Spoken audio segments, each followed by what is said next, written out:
We're going to keep taking a look at our number system, and now we're going to talk about place value, which is more along the lines of what our system has. And we're also going to be able to do operations in those place value systems. So what a place value means is I don't have to draw 3 symbols for 10 to represent 30. I put a 3 in the tens place and it does the equivalence. So a place value system is heavily reliant on the position of the number in the sequence so you can identify the place value. And the Babylonian system, this is a closed system to what we have in the place value system.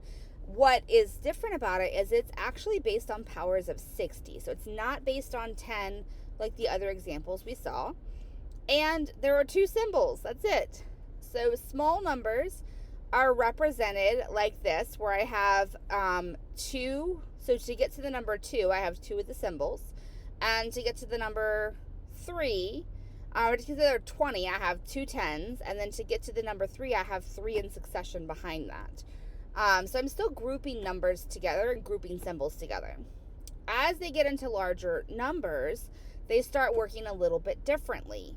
So as I'm looking at those larger numbers, they separate them by space, and that's how they're identifying place value. So for instance, this number is going to be 2, but because of the place value, it's going to be times 60 squared. So this would be the equivalent of our hundreds position. So 10 squared is 100, but the base of this number system is 60. So it's really 60 squared times the number. Then I would have space, which indicates a break in the place value. Then I have my tens place, but again, it's the 60s place because it's a base 60 number. So I'm going to take these figures and multiply them by 60, and then these are my ones. So ones are just ones. They live as ones. And so the spacing is indicating the place value of these numbers. So if I look at the notation, I want to actually convert it over into a base 10 system. Then I would say that this place is 2, because I have 2 symbols, times 60 squared, plus this is 10, 20, 30, 1, so 31 times 60, because it's the 60s place. And then I have 10, 20, and 1, 2, 3 forming it out. So that's how we're going to move between our system and their system, is understanding their place value is based on 60, ours is based on 10. So it's not always clear at times how many spaces are between symbols. So I would assume that this is going to be 1 times 60, and this is going to be 14. But do you see how it's a wider gap than before? So that could imply that we don't have a tens place, and this is actually in the ones place. So that's where the Babylonian system kind of breaks down, is if there's nothing in that 10 space, there's not a symbol for 0. And we have to kind of rely on spacing, which can be very tricky. And then for their symbol for subtraction, they actually had a symbol for it. So when I see this, I have 2 tens, which would be 20, minus 3 ones. So that would be 20 minus 3, which is 17. So it's just a different way of writing things out. So it's converting the symbols into what we understand, then doing the arithmetic. To convert from our system to Babylonian is tricky, but it's very much like if you were converting seconds to minutes or seconds to hours. So how would I actually convert this? So let's say we have our number, 12,221, and I want to convert it over. So you have to use division, which is the first place that's different. So you have to think of what is the largest power of 60 that can be divided into 12,000.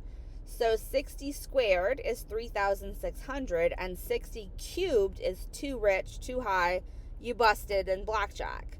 So I'm going to divide 12,221 by 3,600 because that's the power of 60 it corresponds to. And I'm able to get 3 full times with the remainder of 1,421. So the next step is, okay, well, that was 3,600, or 60 squared goes into that. Now I'm going to take my remainder and divide my remainder by 60, which gives me 23. So now I have that 3, I have 23, and now I have to divide by ones. So 41 divided by 1 is 41. So I have 10, 20, 30, 40, and 1. The key is you divide by the largest power of 60 in each time, and you keep those whole numbers as the place value, and the remainder is what you continue to break down as you look at other powers of 60. Now, the Mayans had a really interesting number system based on 20. And so they use powers of 20 to be able to count. So there's symbols up to 20, and then you're kind of going to have to use multiple symbols in conjunction to get past that value of 20. So this time, instead of dividing by powers of 60, if I want to convert this to Mayan notation, I'm going to have to convert by powers of 20. And so if I think about the vertical positions of these numbers, the first place would be the 20s, the second place would be that 20 squared, the third place would be that 20s to the fourth. So I'm looking at the position now of the Mayan numerals to look at what's being worked with. So if I write that division out, I need to divide 7,200 into 8,292, because that's the highest I can get before I get too high and I bust. Then I'm going to divide by 360, again, because any higher and I would bust. And then I have a remainder of 12, and so I simply use the symbol for 12. So a place value system that we have is based on the number 10. That's why we have the ones, the tens, the hundreds place. Those are all powers of 10. So we don't have special symbols that are used because we use place value in place of grouping symbols.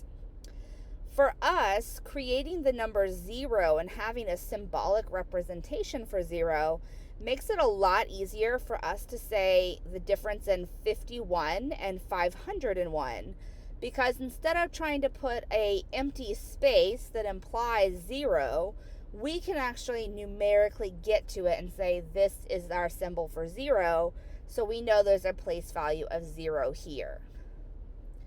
So an example would be writing this in expanded form. So this whole exercise that we do in lower level schools like elementary kids, where you make them write numbers in expanded form, actually has a use. It's actually helping them to understand place value and saying that I have, okay, so if I have 53,024 and I want to write that out in expanded form, I have 5 10,000s, 3 thousands, 0 hundreds, 2 tens, and 4 ones. And so that's how that solution is coming out in expanded form, as I'm just showing the place value with a power of 10. And then in part B, I would just be combining 4,000 plus 0 plus 2 tens plus 5 ones, and I put those in their appropriate place values. I don't actually calculate 4 plus 2 plus 5, and that's how I arrive at that answer. So when I'm working with expanded form, then I could technically expand both numbers, write them out, and then rejig them instead of having to carry values over.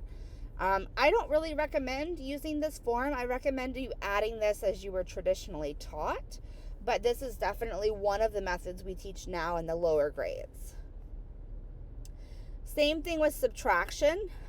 It's probably a lot easier for you to just do 728 minus 243, and in the lab, because you can't specify how you're going to be graded, it still works for you to do this in the traditional manner. The Galley method is going to be one of those interesting methods that we teach younger students who are just learning about place value, how to work through things. And so to do that, you begin by constructing a big rectangle, and you divide that into triangles, and that's called a galley. So I'm going to have a large rectangle. I'm going to divide it up into equal squares. and then draw a diagonal so that I have nothing but triangles to look at. If I wanted to do 6 times 4 equals 24, I would have that 24 would be in the box. And then same thing for, see, 6 is here and 4 is here. If I wanted to do 8 times 4, that's 32. So a 3 goes in the top part of the square and a 2 goes in the bottom part. 5 times 4 is 20, 2, 0. So this is often used to kind of help students organize their multiplication ideas. And so once you do all of that math and get all that multiplication figured out, then you're going to add along the diagonals. So I'm going to have 1, 5, 4, 3, and then I'm going to carry down, put down the 3, and carry the 1. Then I'm going to do the 4, 7, 2, and 2 from this diagonal, and then the 2, 4, 0 from this diagonal. And that's going to give me the final product. Now you're going to say, why didn't you just multiply? Just multiply in the lab. You don't have to use this Galley method because it can be a bit more difficult. In Napier's rods, again, this is more of an awareness piece, and this is how you would derive. So I would have 5, 10, 15, 20, 25, 30, 35, 40, 45. So it's a way of writing your times tables with using these rods, which makes you multiply faster, and that's the whole purpose of doing it. So if I wanted to do 6 times 325, I would need 3 rods, and I would go to the 6th level, and I would take all of these values out, so that's where this comes from, 18, 12, 30, and I would do 6 times 325 is 1,950.